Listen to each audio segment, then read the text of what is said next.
มองอยู่อย่างนี้ก็ดีเท่าไร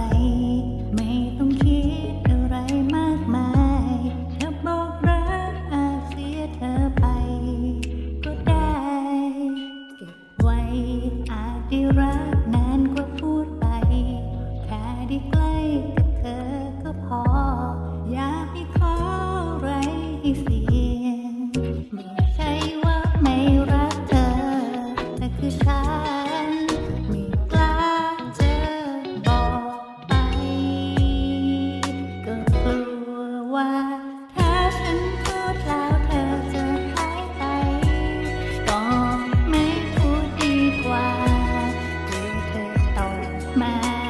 ว่าไม่ได้คิดอะไร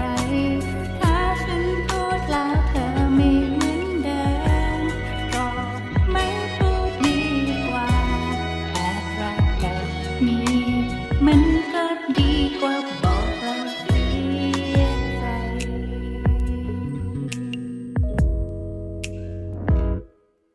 อย่างน้อยต่อให้ไม่ใช่คนสำคัญ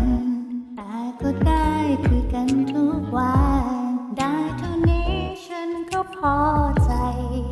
ไม่ใช่ว่าไม่รักเธอแต่คือฉั